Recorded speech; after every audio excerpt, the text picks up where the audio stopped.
The broadcast is now starting. All attendees are in listen-only mode. Good afternoon and welcome to the Loyola Family Business Center's Managing Social Media webinar. We have a distinguished panel of our members on the program for us today, and we're delighted that they are willing to share their wisdom and experiences with social media. As we all know, social media is having an increasing impact on both our personal and business lives, and so we're going to talk about the usefulness of social media in the context of our businesses and how we can use it to promote our family businesses. Before we get started, I want to give you guys a few tips on how you can connect with us. In the upper right-hand corner of your screens, you should have a little dialog box that has a window that says chat or questions. You can type your questions into that window, and we will periodically throughout the course of our presentation today allow you to, or we'll ask those questions to our participants. So we hope that you'll ask those questions as they come to you on the dialog box to your upper right. And we're delighted to start this morning or this afternoon with our first panelist, who is Chris Mckee. Chris Mckee is the Executive Vice President of Marketing and Sales for Mckee Foods in Collegedale, Tennessee.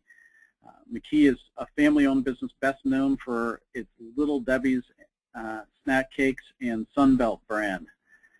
Chris is from the third generation of the Mckee family and involved in the business, and his experiences include positions in marketing, sales, transportation, purchasing, research, and development, as well as production and human resources. He has an MBA from Kellogg and a BBA from Southern Adventist University. So with that, I will hand it over to Chris to tell you a little bit about his experiences and how they use social media at Mckee. Chris? Yes, Ryan, thank you very much for that introduction, and I'm happy to be joining this panel and share a little bit of what we've done at Mckee Foods with social media, and also interested in hearing and learning from the other panelists and hear the successes that they've had in their family businesses. Ryan gave a little overview of Mckee Foods, and we're best known for Little Debbie snacks, Sunbelt snacks. We do about $1 billion in revenue, and we have about nearly 6,000 employees across the country. We are headquartered in Collegedale, Tennessee, which is near Chattanooga. Chattanooga, interestingly, just won Outside Magazine's best outdoor city, and it was done through social media. It was a poll on their Facebook site where they counted the number of likes, so I thought that was kind of an interesting tie-in. I'd like to acknowledge this presentation was put together by Emily Barnett, who manages our social media at Mckee Foods. She is an administrative assistant to our Director of Marketing. So I'll just flip through this, try to get through the material in about 10 minutes, and then we'll see if there's any questions from the members. The next slide kind of shows the various platforms that we use at Mckee Foods, the social media platforms, and many of you will recognize these from your personal life or your business life. And as you can see, that we reach along several levels to our consumers. The next slide suggests what our strategy is. And I'm going to primarily focus on Little Debbie today because that is by far our largest brand. And clearly we want to connect with consumers with the brand. We want to engage them. It's a platform for sampling. It's a platform to collect email addresses with their permission. It's a platform to share news. And the third bullet is the transparency angle. You know, social media is an angle over which your consumers are able to share things on their mind. And there's sometimes a delicate balance there in determining how far you're going to let that go. And we generally try to let criticism stay on our sites, and we don't try to erase that stuff. But if there are a few categories that we will take action to delete. I'm going to cover them right there at the very end. Next slide came from Facebook. Shocking numbers to me. In fact, I questioned them, but Facebook themselves are claiming 700 billion minutes per month spent on Facebook, and 750 million active users. If you were to, if active users were a country, they would be the third largest country in the world behind China and India. And so whatever you think of these statistics, it's still pretty clear that a lot of folks are spending a lot of time online, and especially with Facebook. Next slide just shows some screenshots of some things we've done with Facebook. We've done customer service, where a consumer will complain about our product on Facebook. We prefer that they call our 800 number. We prefer that they email us, but sometimes they want to express their dissatisfaction there on that site, and what we try to do is quickly take that offline and have a one-on-one conversation. We've used it for sweepstakes, and this is one way that we've collected friends, or now they're called likes, for an organization, is through sweepstakes. It's been very successful for us. Product giveaways is another way you can interact with your consumer and increase your number of likes. And couponing, product launches, these are other things that you can do with Facebook. Next slide shows another platform. What we do with Facebook here is we will put a little web link, and it can kick a consumer over to what we call a microsite. And a microsite is a site that you set up to fulfill a particular function. In this case, we've done a partnership with Rio, with the Rio DVD release through supermarkets. And so the function is simply to drive traffic to that microsite. Next slide is Twitter. We don't have near as many Twitter followers as we do Facebook. You'll see, I think I have a pie chart near the end that can show you what the overall breakdown is. But we certainly have done product giveaways through Twitter. We've done what they call Twitter parties, where you drive a lot of conversations about a brand or about a new product. And we also integrate that within our sweepstakes with Twitter. Next slide kind of shows a little illustration of what we did. We gave we had a Twitter party in October. We call it a trick or tweet, and we gained 200 new followers.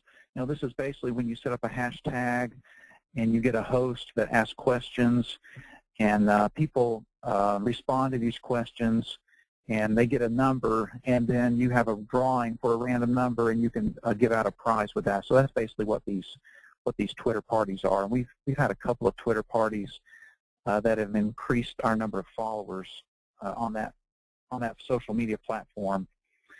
Next slide takes us to the e-blogger slide, and blogs are where folks talk about certain aspects of their lives, or talk about certain causes that they're related to. We don't do a ton of blogging. What we would do here is reach out to existing bloggers, and by giving them products or by trying to get them interested in new products, we would hope that they would blog about us.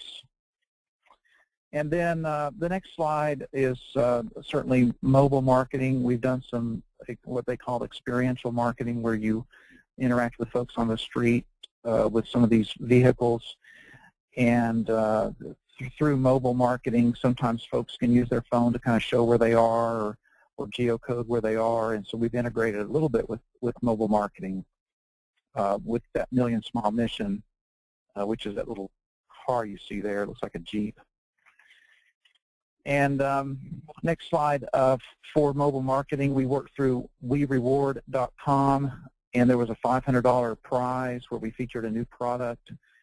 And this little mobile app is available on BlackBerry and iPhone, Android. And what the customer gets points for doing certain things. They send in a photo of a product, and that product has to be opened to prove that they purchased it, and they get points for it. And we basically got involved by rewarding $500 for a certain number of points. So that's kind of what some of you may be involved in this.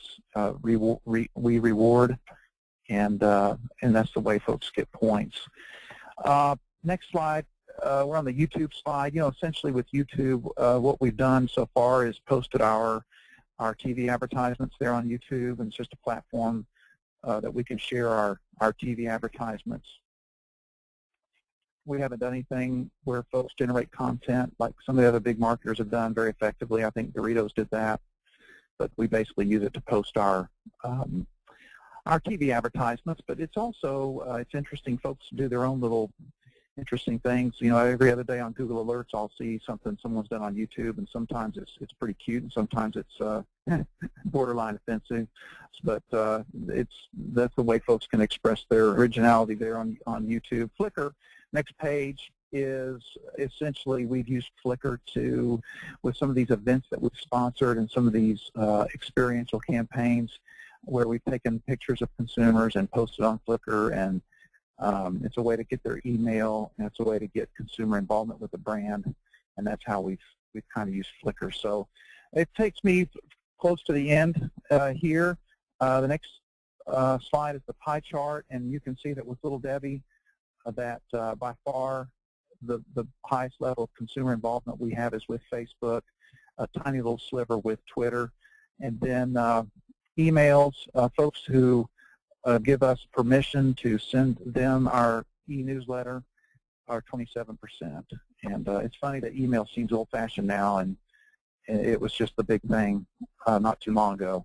And my last slide is maybe one of the more interesting slides, which I consider more public relations and not marketing. But, you know, we have the issue in social media of cyber attacks where folks will post negative content on your platforms, and we did have an experience with that with the cage-free egg folks who wishes that they wish that all the eggs we would buy would be from cage-free sources. We had about 25 or so folks post on our site all together to express their displeasure, and of course, you know, we have no problem with consumers, you know, sharing, you know, their opinions about where we ought to be buying our product or ingredients.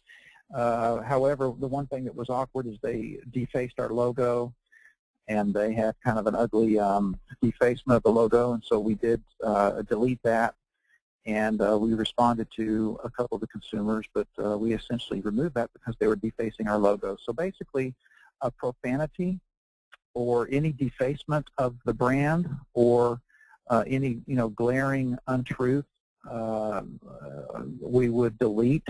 But, you know, if someone posts and says, hey, I ate a Swiss cake roll and I didn't like it, we're going to leave that on there. We don't go and try to purge that stuff from our site. And then the last point I'll make here before I close down is we certainly have the human resources issues with social media. We have a couple of policies that I've shared with the family business folks, and we'd be happy to share it with the membership.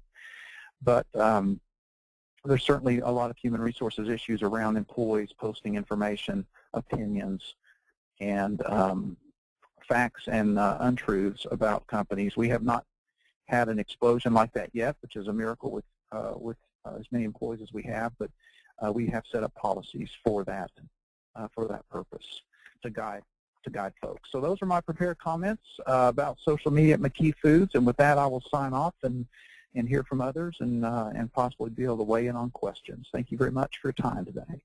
Chris, can I ask you a quick question? Chris? Yes. Sorry, quick question. With the pictures, you saw you were posting pictures of consumers. Are there issues around permissions concerning the use of those pictures? You know, I went in one of those booths one time when the little cupcake car came by our place. We certainly, I believe there's a little form they have to click through to fill out. But that is certainly something you want to do, is get those permissions before you were to post them. But the consumer is they're approaching you and proactively wanting to get their picture taken in the booth. So it's not like we're out there just shooting pictures on the street and posting them. Okay. Great. Excellent. Well, thank you for that, Chris. Our next panelist is Gina Bolger, and Gina started at Home Run Inn Pizza, her family's business, after obtaining her bachelor's degree in marketing from the University of Notre Dame. She's been involved in her family business for over 8 years now, and she began her career as a marketing associate in 2003. She moved into the marketing manager's role in 2005 and oversaw the restaurant marketing division starting in 2007.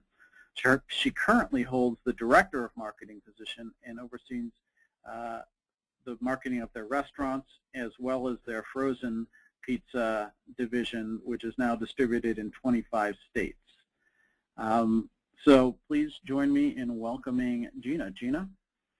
Thank you so much, Andrew. It's great to be here and to be able to be a panelist and involved with this. And Chris, that was an excellent presentation. Great to see everything. So as Andrew said, we are a family business, and you can actually click through to the next slide, that following one. Pizzeria Taste at Your Place is our tagline. We're a family business. We've been here for over 60 years. As I said, we're family run and operated, and we really try to tell everyone how our products are premium. We use the same old world wholesome family recipe for our pizza. It's all natural. It contains no trans fats, no artificial ingredients, and no preservatives. So that's really the message that we try to get out to our consumer base. You can move to the next slide. And we started a little history, I guess, on Home Run Inn. We started out in 1923 as a tavern, and in the late 1940s, we actually started putting pizza out on the bar to get consumers to drink more. And then my grandparents actually noticed that consumers were coming in for the pizza versus the beer, so they started to charge for the pizza. And then frozen pizza started when customers actually came in and asked if we could par bake the pizza so they could take them home and put them in their ice box in the 1950s. So we were one of the first companies to expand into the frozen pizza business at that time. And on the next slide, it just kind of is a quick recap. We continue to be family owned and operated. Today we have 8 Home Run Inn pizzerias, and we manufacture frozen pizzas, and they're sold in over 25 states. And the next slide is just a quick recap again. We're all natural. Our cheese is 100% real. Our sauce is 100% puree. We make our homemade dough. We make homemade sausage. Everything is all natural, and as I said, that is what we like to get out to our consumers. That's the message we like to send. The next slide, I'll cover our frozen pizza line. We have classic line, a signature line, and an ultra thin line. The classic line appeals to families with children seeking traditional pizza varieties. Our signature is more of a gourmet topping line, and our ultra thin is a really crispy crust. We actually our 6-inch ultra thin pizzas are targeting women who are watching their weight, being that it has 280 calories in some of them. So we're really trying to just make 3 different distinguished lines. And our next slide sorry, it's another recap. So we're 60 years of, what makes us different from our customers or from our competitors is that we're family owned and operated. We have 60 years of restaurant food service experience. We are true pizzeria style pizza, and we're quality. And we actually have recently taken over as the #1 selling frozen pizza in Chicago. In July of 2010 was really when we made our huge market share growth up to 25% of the market.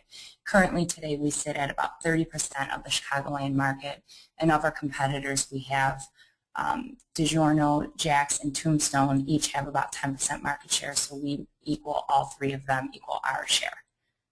And next, moving into marketing now. I'm sorry that took a little longer than I thought. You can go to the next slide. This is Amy. Amy is who we target. We have really kind of come down to a science of our 3 different target markets, which is Amy is our #1, and then men and bachelors, and then kind of everyone else falls into the other target market. We do have a very large African American following, so that it kind of makes up the majority of our 3rd market. But Amy is a female. She's a principal household shopper. She has at least 1 child at home. She attended college. She's 45 years old. She's married. She has a household income, and most of the time in today's world, she is working. We've also noticed she's family focused and she has community involvement. And we've also looked at Amy's shopping habits very in depth, I should say. So we really study exactly what Amy's doing in her community as well as in her grocery stores. You can go to the next slide. And this just kind of covers the way Homer Inn communicates with our customers.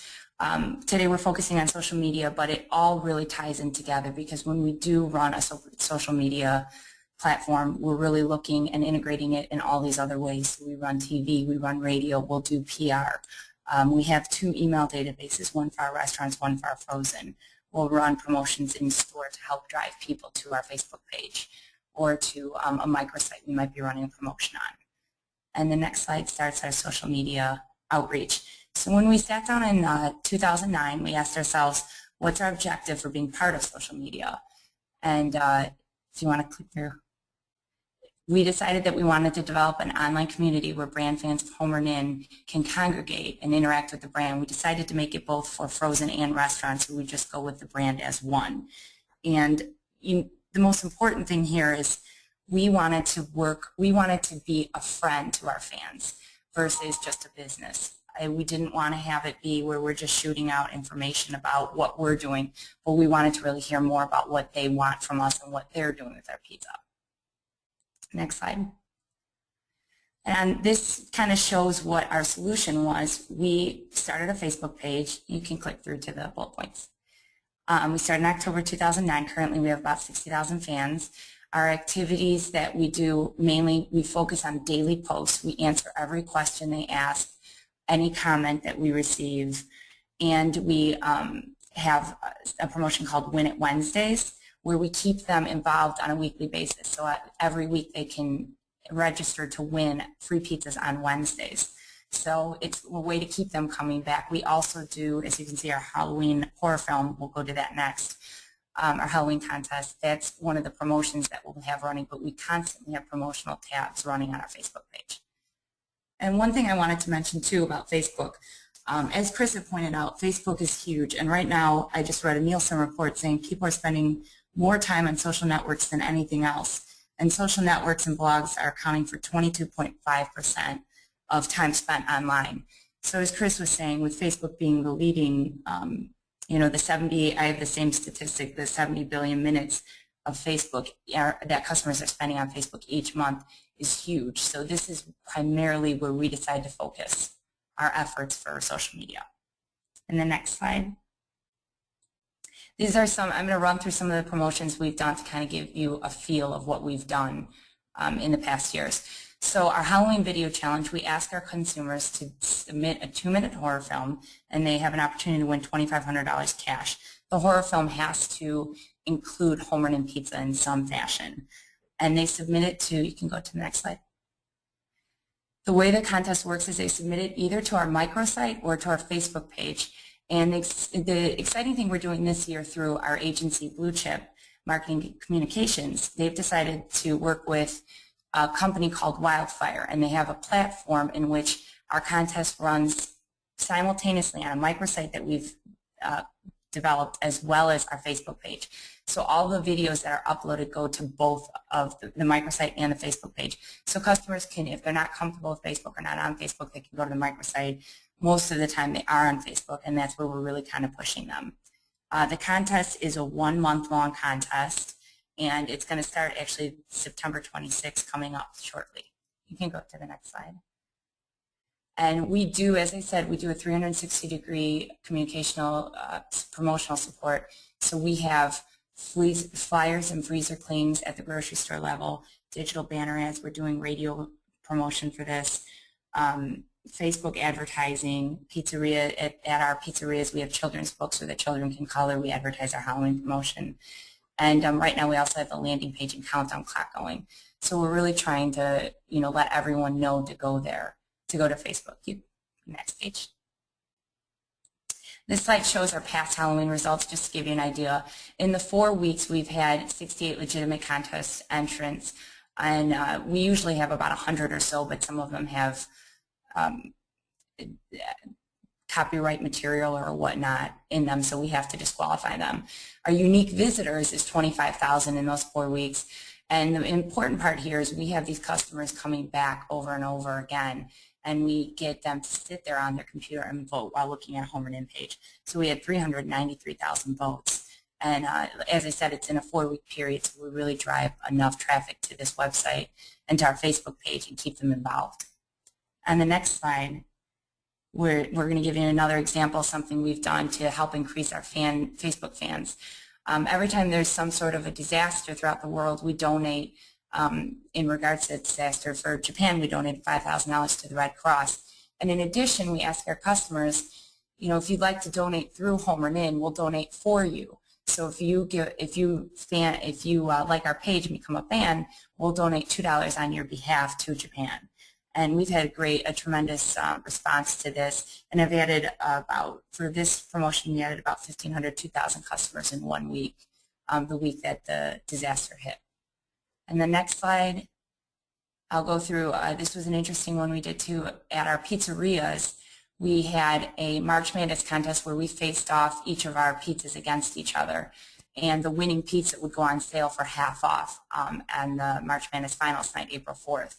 And so we had our customers go to our Facebook page, and they could vote as many times as they would like that day for their favorite pizza to move on to the next round. And the winning pizza was our sausage, and it went on sale, and we had a tremendous response to this promotion at the restaurant level. And the next slide, we also do these donation contests where customers can enter their essay either for a school or we run 2 of them, one for one for schools and then one for just any type of charitable organization. And we usually have 100 to 200 essays that are submitted. And then the good thing about this is our customers go and tell their friends to join Home Run In to join Home Run In's Facebook fan page in order to help them get votes. So they go out and advertise this contest for us. And it's kind of the same thing with our Halloween contests or all the contests we do. Our customers go and tell other friends and families to come and vote for Home Run In, or vote for them. And they're bringing their friends and family onto our Facebook page. And the next slide covers an interesting promotion we did together with Lou Malnati's and Beyond the Ivy. We gave away a wedding overlooking Wrigley Field during the Crosstown Classic. So we decided to team up with Lou Malnati's, being that they're the deep dish pizza, and they're the north side deep dish, I should say, and we're the south side thin crust.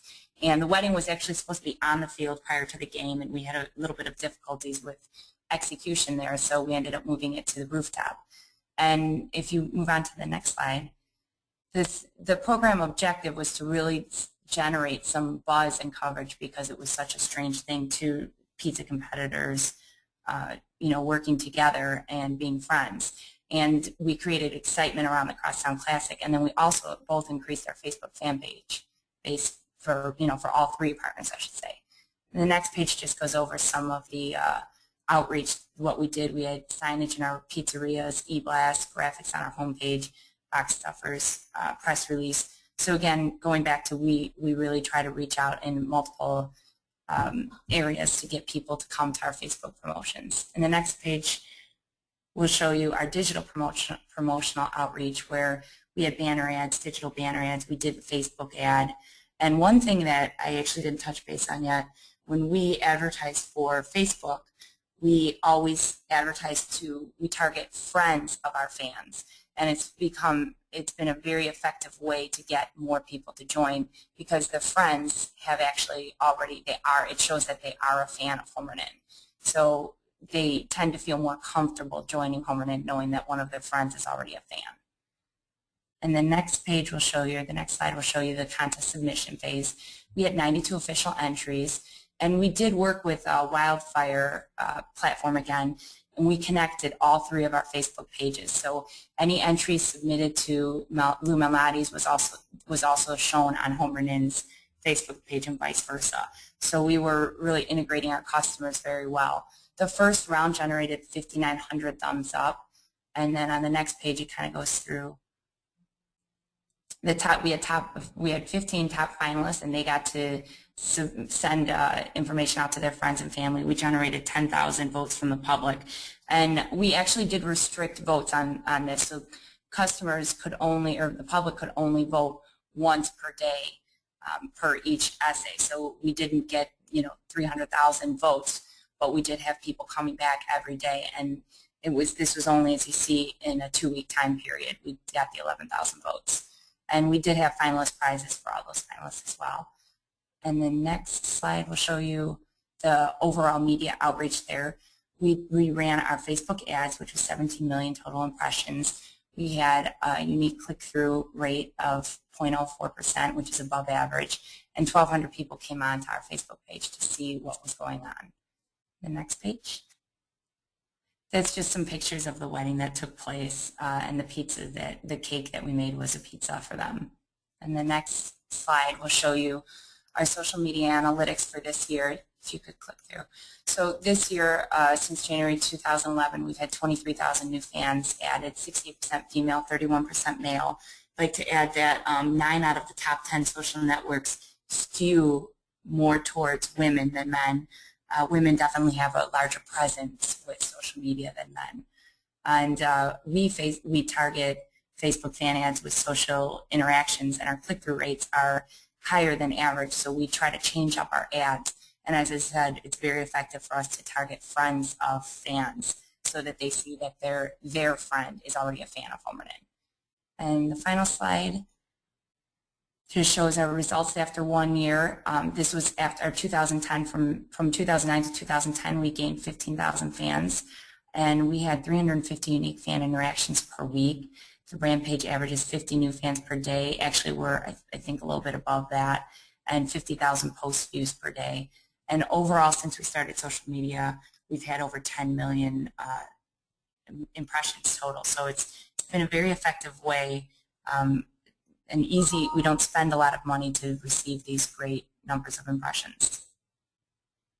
And that's it. So thank you very much, and happy to take any questions or wait till after we hear from Luke. Great, thanks. Gina, one quick question. It seems like this is a pretty forward-thinking thing. Was there any resistance from the older generation in terms of devoting time and energy towards the social media space? From our older generation, our family, my father is actually the CEO, and he did not fight me on this at all, because when I first came out of college, I said we need to have an email database, an email marketing database, and he wasn't sure. He said, I probably won't work, but go ahead and try it. And today we have over 80,000 people that we reach via email on a monthly or bi-weekly basis. So after that, after he saw that that was successful, he said, okay, go ahead, and if social media is the way to go, you know what you're doing, I guess. So he has confidence in our decisions. And we work with a great agency. We work with Blue Chip Marketing and Communications, and they have really been on the ball with everything that's going on in the social media world. And they actually came to me with a brand new idea yesterday that is a groundbreaking company, and it's great. So I think our CEO has a lot of confidence in the marketing department as well as our agency. Mm-hmm. And how do you manage all this interaction? I mean, do you do that, or do you outsource it to this marketing firm? Our agency actually runs our Facebook page, and the one thing I didn't touch base on is I really focus today on our Facebook efforts, but we do have other social media efforts. We reach out to bloggers, and we do a lot of PR. We also have a customized YouTube page and a Twitter page, a Twitter account. But our agency, Blue Chip, actually runs our day-to-day operations on our Facebook and Twitter pages, and they do a phenomenal promotional calendar. Has daily things that we encounter. They post every day. They work on this. They answer every question. If there's a question they can't answer, they filter it over to us, but they have a list of answers for the more generic questions that they may receive. Okay, I have a couple questions that came in from our audience. So are these Facebook promotions promoted through email blasts or through Facebook, or both? They are most of the time both. We do, like I said, we have about 60,000 people in our pizzeria database, and so whenever we run any type of promotion, we push it out through multiple facets. It's always email, TV, radio, bloggers, PR. We kind of go at it, every type of promotion at a 360-degree angle. Okay. And has it had an impact on sales? It has, yes. We actually, I didn't get to tell one story. Aaron had asked me when we first started talking about this if we've ever had any problems with promotions, and as Chris had pointed out, that you can get some negative attention, and we did do a customer appreciation night last year in November, and we anticipated X amount of customers coming in, and it turned out to be an incredible amount of customers coming in, much more than anticipated, to the point where police showed up at 4 of our locations. There were hours of lines waiting outside the door, and we had pushed it out through email, through Facebook, through newspapers, digital, and we ended up getting a lot of negative feedback in which we had to turn around. We didn't delete it off of our Facebook page. We turned around and we called every single customer that complained, explained to them that we were overwhelmed with the loyal customers and the from this promotion. And it went really well in March, but full-on week and a half of hard work on the marketing department and the rest to turn around a promotion that had, the sales were incredible. It was the single highest sales day, and it was on a Monday night in the history of the company. And it was just very overwhelming, but there definitely is the negative aspect where you can have customers turn on you very quickly if they're not happy. Gotcha. So it's something you have to deal with. Great. Well, thank you, Gina. We'll now move on to our final panelist, Luke Vanity. Luke is a traveling chili salesman. He opened a Twitter account under his family business name @Vanity Foods, and now he's a presenter on a social media webinar. And I'll just note that he wrote this, not me. So he's a graduate of Loyola University Chicago, where he studied Latin and ancient Greek, among other similarly youthful subjects. And after earning his JD from George Washington University Law School, he picked up his sample bag and hit the road selling canned entrees, gravies, and soups for Vanity Foods. In this capacity, Luke is known for his unorthodox style, and at a recent awards banquet, a key distribution partner publicly recognized Luke as the crazier of the 2 corned beef hash salesmen. So with that, I'll hand it over to Luke. Andy, thank you very much. That sounded actually even a lot funnier with your reading of it, even than it sounded when I wrote it. So thank you very much for the introduction there. If I can go to my first slide here, I think I got to look at that. Good-looking man. That's an even better picture. Seriously. I'm Luke Bainey with Vanity Foods. We are a food manufacturer based in the suburbs of Chicago. We produce canned entrees, gravies, soups, and soup bases. These products are sold primarily through to the food service trade. So we're selling to restaurants and hospitals, hotels, caterers, that type of customer. On the family business side, I am the youngest of the 3rd generation. So there's 6 guys in the 3rd generation. We still have my father and my uncle around, and we just had about a year and a half ago the first member of the 4th generation started. So we are a very family owned and operated company. On the next slide, you should see a nice picture here. This is a telephone, in case you're not familiar with this piece of technology.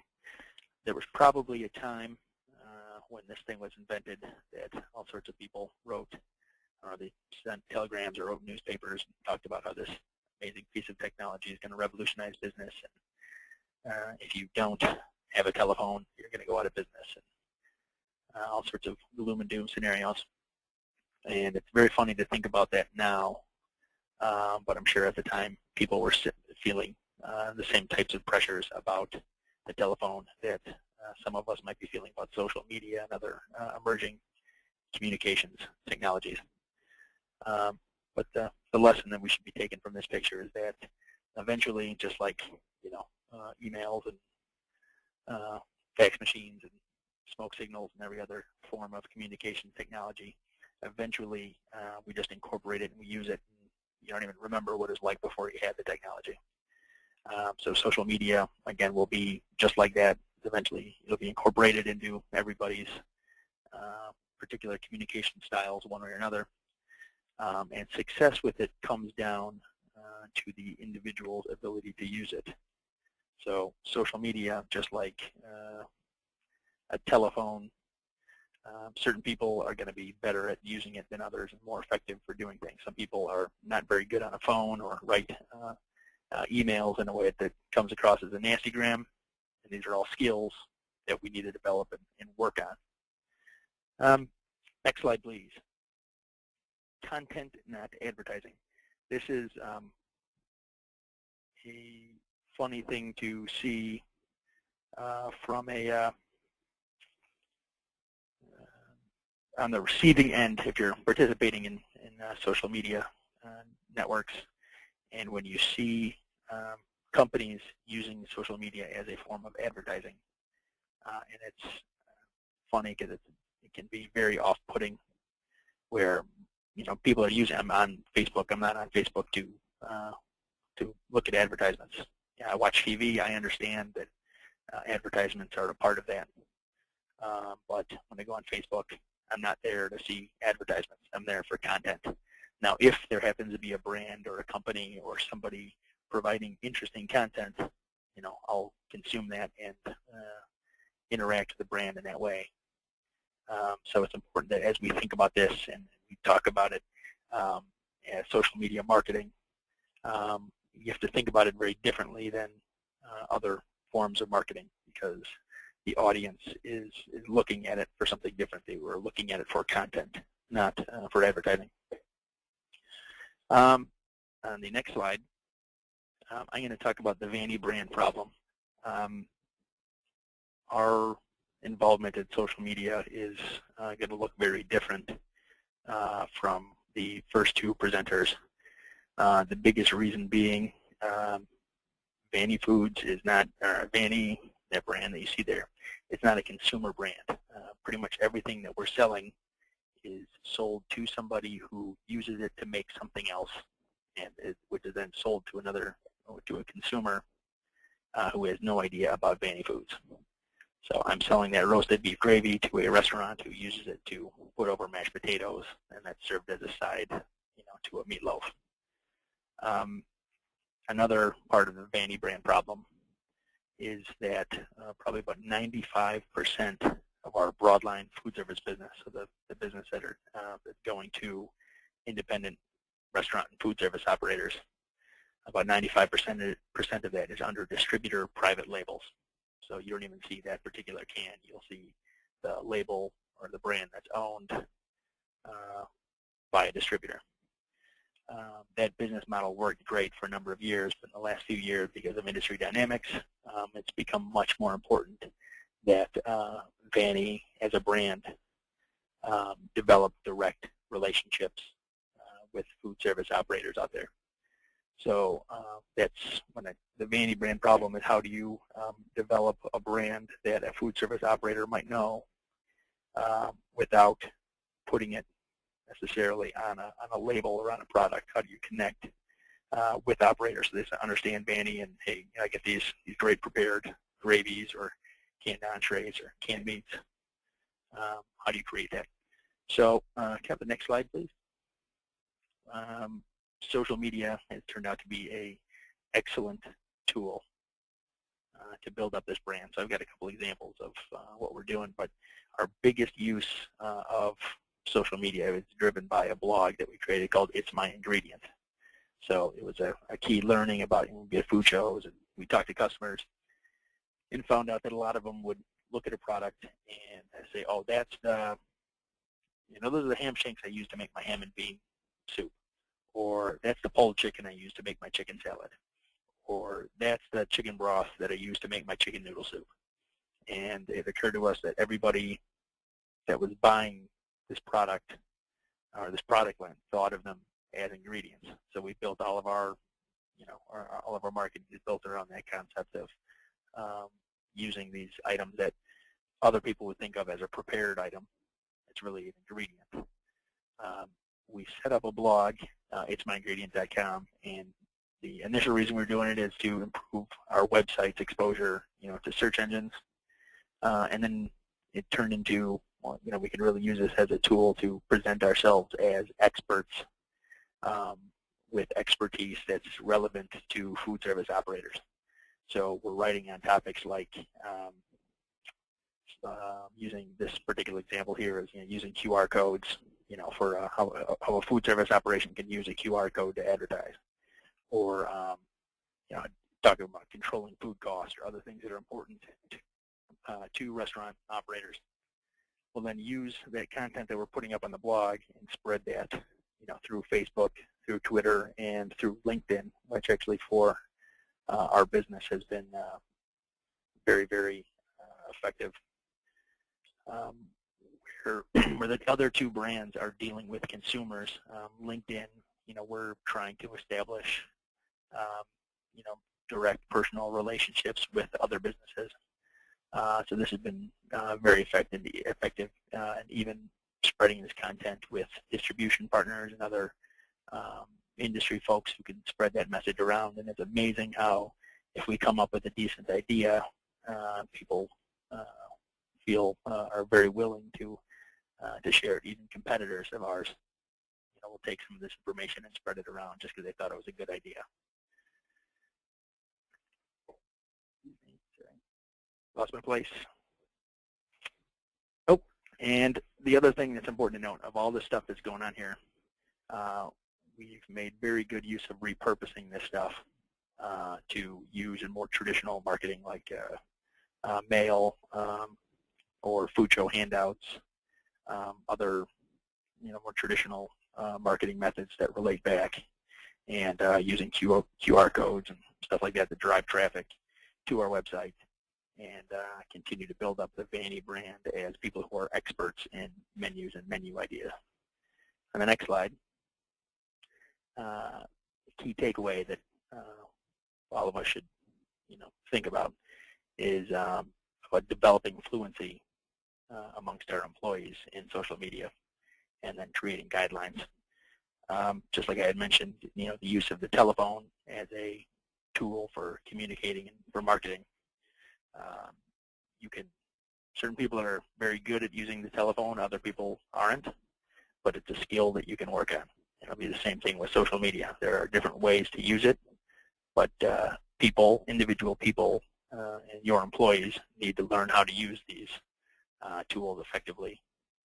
And then create guidelines for if somebody is speaking on behalf of your company, you need to be able to manage that message somewhat. One of the both exciting things and scary things about social media is that it is notoriously hard to control, but you have to kind of embrace the chaos just because it's the reality of what this communications tool is. And you can, if you're providing skill building for your employees in social media and creating guidelines, you can manage it a whole lot better than just leaving it to chance. Because if you're not doing it, it's going to happen anyway, whether you like it or not. So that's my story, and I'm sticking to it, and I'm open for questions. Great, thanks, Luke. When you got into this, who brought the impetus for all this on to make these changes? I wouldn't so much say there was changes as far as the social media part of it. It's My Ingredient, the general rebranding stuff that occurred, within the sales and marketing team, which is myself and a couple of I have two brothers primarily who were involved in that. And it was a lot of watching industry dynamics, seeing our own growth, where no matter what anybody did, you just were able to grow. So a good salesperson would grow their market by 15%. Again, it wasn't so hot, would be at 11%. So it was kind of easy. Easy isn't the right word, but it was a lot easier. And then as the industry was kind of, the growth of the overall industry was slowing down, you needed different tools to do it. So as far as reframing the brand and building relationships with operators, that was something that emerged between myself and two of my brothers. Mm-hmm. The idea of using social media to start getting that story out there was primarily mine, and it was, I don't know if it was, say, embraced. It was kind of, not everybody knew it was there until you had customers bringing it up to my brothers, saying, hey, that blog post on that particular thing was really cool. Mm-hmm. And they were a little confused at first, but it's worked out to be a pretty neat tool. One of our attendees has a question of, what social media outlet have you found to be the most successful in your B2B marketing? If you took, I'd actually say we put that blog, it's on WordPress.com, so you can host. WordPress is just a blogging software, but they also have a site where you can put the blog up there, and they handle all of it's just a website that you log into. That has actually, it's a very powerful site, and it ends up, I'm amazed at the number of industry folks who are just looking around on WordPress looking for ideas. And then all of the other stuff is really more of, the approach for us right now is using the blog to put up content, and all of the other channels are really just to spread the content around. But in particular right now, it seems to be the blog, WordPress, and then in addition, LinkedIn. And that takes a little bit more work on our behalf as far as putting sharing the content, because they have forums and different things that you can use to put the content out there. But that also comes down to a sort of personal branding thing. So I've got my LinkedIn profile, and that's, I'm kind of advertising myself as a person to do business with. So I'm advertising myself, and I'm sharing some of the content that we're generating and posting on the website. Gotcha. This is a question for Gina, so Ryan, if you could unmute Gina, that'd be great. Gina, when you look at having been through getting started with all this, where would you suggest somebody who's new to this whole social media thing get started, and how do they start to get the conversation flowing? My suggestion would to focus on one type of social media. So I would focus on Facebook, being it's the largest.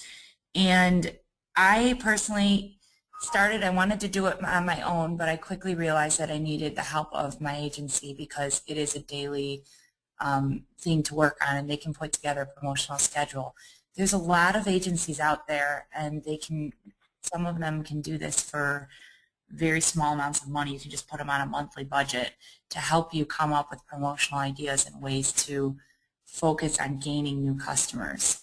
And so that's where I would start. I would start by implementing a Facebook page and having a plan when you start it. Don't just go open up a Facebook account and have a page and then hope that everybody's going to come to it.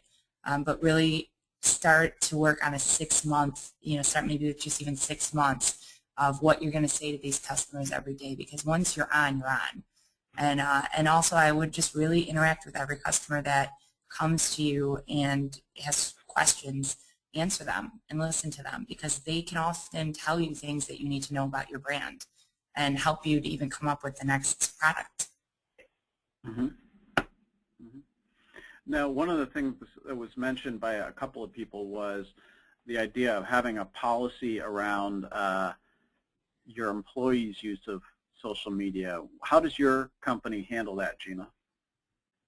We have a policy. We recently implemented it about a year ago. And we did so because we did start to notice that it's a hard thing, because everybody can have a Facebook page, for example, and they can post things. And one example we have of something that happened to us that was negative is during our customer appreciation night, we had an employee who had his cell phone in his pocket, and customers were posting on our Facebook page, I just called and I got hung up on because our phones were actually literally ringing off the hook and we couldn't answer them fast enough. And this kid somehow went, and some 16-year-old phone personnel, he went to his Facebook page on his phone and he answered that customer's comment on our Facebook page and said, "Oh yeah, that was me. I hung up on you." And we were, our agency was actually monitoring our Facebook page at night. We found out instantly. We contacted him. He pulled his comment down and he got written up for it. And he had signed the our social media policy. And I think that's a really important thing to do because your employees, just like they could badmouth your business in other ways, by him saying that he did harm to our company's image at that point. And we had to go back to that customer and explain to them what was really happening, where the phones were actually kicking people off on their own because they couldn't handle the volume. So it's just one example of a way an employee could, do some harm to your company versus good. Mm-hmm. Gotcha. Well, thank you to our panelists. We've reached the end of our time together. We really appreciate your willingness to share your experiences with social media, and it's been a great learning experience for all of us. So thank you to you, and thank you to everybody for attending, and we'll hope you all can join us for our October 20th program, Putting Values into Action. Information on that is on our website, or you can give us a call at 312-915-6490, and we'll get you registered. So thanks very much, and have a great day.